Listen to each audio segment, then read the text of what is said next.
Hi అండి. అందరూ ఎలా ఉన్నారు? మీరందరూ చాలా బాగుండాలని, ఇంకా బాగుండాలని, మనకు రాబోతున్న కొత్త సంవత్సరంలోని ప్రతి ఒక్కరి జీవితం కొత్త వెలుగులతో నిండిపోవాలని ఆ భగవంతుని మనస్ఫూర్తిగా కోరుకుంటున్నానండి.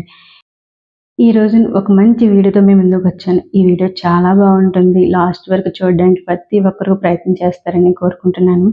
ఎందుకంటే మనం ఎన్నో వీడియోలు చూసి ఉంటాం. ప్రతి వీడియో కూడా ఏదో ఒక చిన్నదైనా మనకి యూజ్ అయి ఉండాలని ప్రతి ఒక్కరు కోరుకుంటూ ఉంటారు. ఎందుకంటే ఏదైనా కంటెంట్ లేకపోతే ఆ వీడియో చూడడం కూడా వేస్ట్ అని కూడా అనుకుంటారు కదా!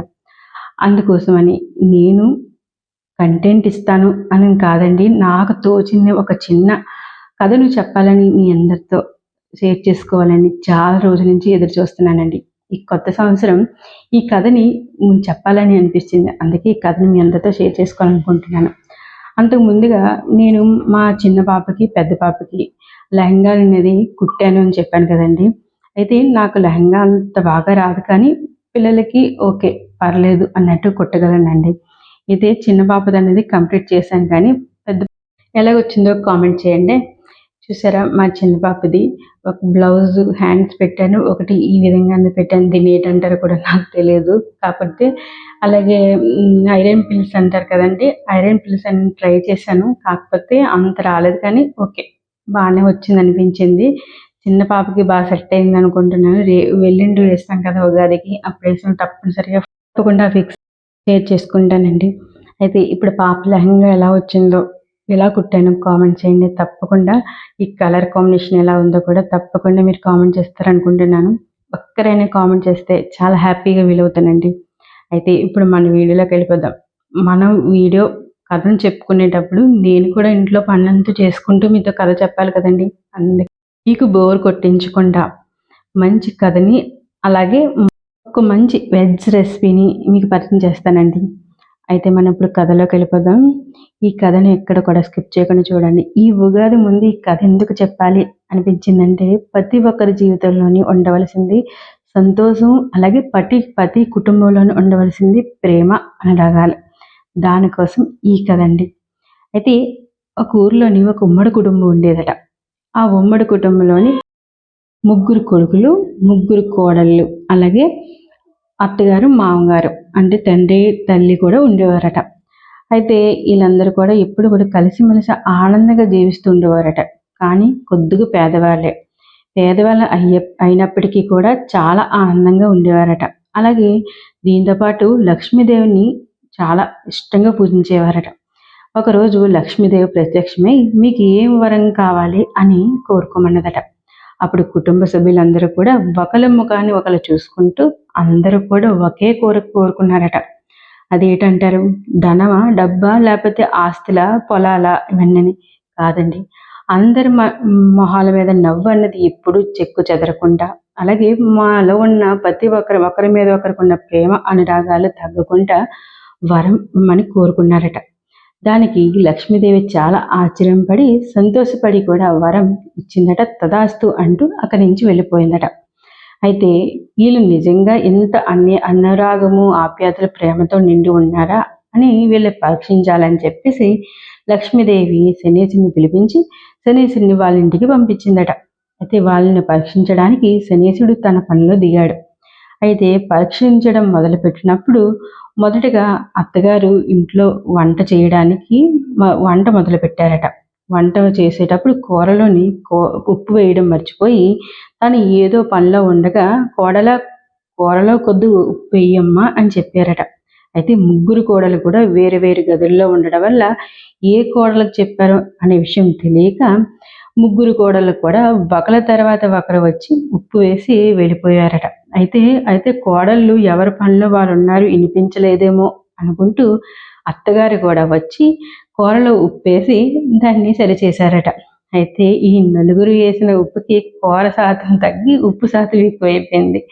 అయినా కూడా భోజనం టైం అయింది. మగవాళ్ళు ఇంటికి భోజనానికి వచ్చారట. మొదటగా ఇంటి పెద్దయిన మామగారు భోజనానికి కూర్చొని భోజనం చేశారట. చేసినప్పుడు కూర తిన్నప్పుడు చాలా ఉప్పు ఎక్కువగా అనిపించింది.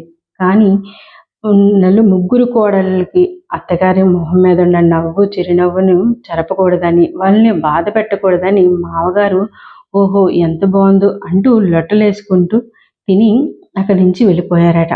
ఆ తర్వాత కొడుకులు వచ్చి భోజనానికి కూర్చున్నారట. అయితే ముగ్గురు కొడుకులకి భోజనం వడ్డించగా వాళ్ళు కూడా భోజనం చేసేటప్పుడు నోట్లో పెట్టుకున్న వెంటనే వాళ్ళకి ఉప్పు అన్నది అధికంగా అనిపించిందట. కానీ నాన్నగారు ముందే భోజనం చేశారు కదా! తను ఉప్పు ఎక్కువైందని చెప్పలేదు. ఒకవేళ మనం చెప్పినా కూడా వీళ్ళందరూ ఆనందం పాడైపోద్ది. ఎందుకు? మనం ఈ నిమిషం సర్దుకు వెళ్ళిపోయామంటే రేపొద్దున మన ఇంట్లో ఏ గొడవ ఉండదు అంటూ ముగ్గురికి ముగ్గురు సర్ది చెప్పుకొని అక్కడ భోజనాన్ని పూర్తి చేసి ఆనందంగా వెళ్ళిపోయారట. అయితే అత్త కోడళ్ళు భోజనానికి కూర్చొని భోజనం చేయడానికి వడ్డించుకుంటున్నారు. అలా వడ్డించుకున్న తర్వాత అందరూ కూడా ఒకేసారి నోట్లో ముద్ద పెట్టుకున్న తర్వాత ప్రతి ఒక్కరికి కూడా ఉప్పు అధికంగా అనిపించింది. అయితే ఒకరికి తెలియకుండా ఒకరి మనసులోని నేనే కదా కూరలో ఉప్పేశాను, అధికంగా వేశాను. కానీ నేను బాధపడతానని ఏ ఒక్కరు కూడా ఉప్పు ఎక్కువైందని చెప్పలేదు. నా కుటుంబ సభ్యులు ఎంత మంచివాళ్ళు అంటూ మనసులో ఎవరికి వాళ్ళు ఆనందపడుతూ సంతోషంగా అక్కడ ఉన్న ఆహారాన్ని తిన్నారట. ఇలా ప్రతి ఒక్కరు కూడా ఎవరికి వాళ్ళు శ్రద్ధ చెప్పుకొని వాళ్ళ మనసులోని కుటుంబ సభ్యుల మీద ఆప్యాయత, ప్రేమ పెంచుకుంటూ గౌరవాన్ని కూడా ఉంచుతూ ఈ విధంగా గడపడప్పుడు శనీశ్వరుడు అక్కడి నుంచి వెళ్ళిపోయి మహాలక్ష్మితో ఇలా అంటారట, తల్లి ఆ ఇంట్లోని ప్రేమ అనే ఒక అద్భుతమైన మంత్ర బలం ఉంది. ఆ బలం నుండి వాళ్ళని బయటపడేయడం అసాధ్యం. వాళ్ళ మధ్యనున్న ఐక్యతను చెడగొట్టడం మనకి సాధ్యం కాదు. ఆ ప్రేమ అన్నది ఉన్నంతకాలము వాళ్ళ ఐక్యతను ఎవ్వరు కూడా తొలగించలేరు అని అక్కడి నుంచి సెలవడికి శనీశ్వరుడు వెళ్ళిపోతాడట.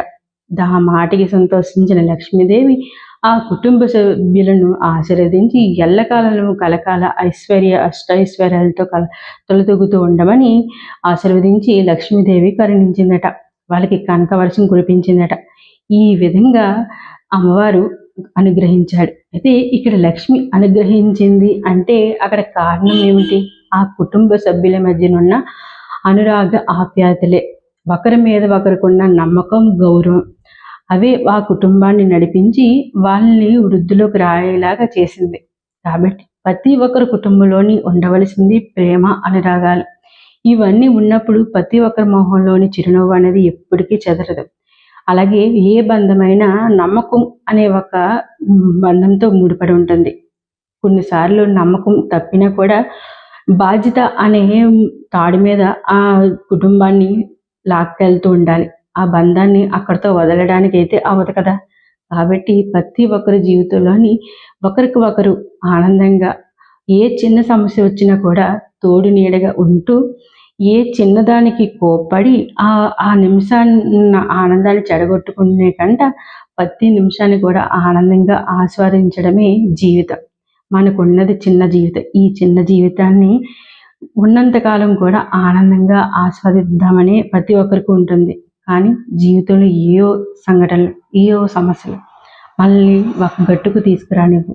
అయినా కూడా వాటిలన్నీ తప్పించుకుంటూ ప్రతి ఒక్కరూ ఆనందంగా, ఆరోగ్యంగా ఆ భగవంతుని ఆశీర్వాదం ప్రతి ఒక్కరి మీద ఉండేలాగా జీవించాలని కోరుకుంటున్నాను. ఇదండి ఈరోజు కథ. ఈ కథ చెప్పాలని నేను చాలా రోజుల నుంచి ఎదురు చూస్తున్నాను. ఈ కథ చెప్పడానికి గల కారణం కూడా ఇంకోటి ఉంది. నేను ఈ కూర అంతా మీకు చూపిస్తున్నాను కదా, ఈ ముందు రోజు నేను చేసే కూర వల్ల ఆ కూరలో ఉప్పు వేయడం అనేది మర్చిపోయాను. బాక్స్ అనేది అందరికీ ప్యాక్ చేశాను. అయితే ప్యాక్ చేసిన తర్వాత అందులో ఉప్పు లేదని మాకు ఎప్పుడు తెలిసింది అంటే, భోజనం చేసే ముందు వాళ్ళు అంటే బాక్స్ పట్టుకెళ్ళిన వాళ్ళు భోజనం చేసేటప్పుడు తినేటప్పుడు ఉప్పు లేదని తెలిసి వాళ్ళు ఫోన్ చేసి కూరలో ఉప్పు వేయడం మర్చిపోయారు, మీరు వేసుకొని తినండి అని ఫోన్ చేసినప్పుడు మా నవ్వు వచ్చి ఈ కథ అన్నది నాకు గుర్తొచ్చింది. ఇది కథ మీకు తప్పనిసరిగా చెప్పాలని నేను ఆ రోజు నిర్ణయించుకున్నాను. అందుకోసమే అంటే ఆ కూరలో ఉప్పు వేయకపోయినా గొడవ ఆడే మనుషులు చాలామంది ఉంటారు. కోపం తెచ్చుకొని చిరాకు పడే వాళ్ళు చాలామంది ఉంటారు. అందుకోసం ఈ కథ మీతో అందరితో షేర్ చేసుకోవాలనిపించిందండి. ఈ కథ నచ్చినట్లయితే ప్లీజ్ లైక్ చేయండి, షేర్ చేయండి, సబ్స్క్రైబ్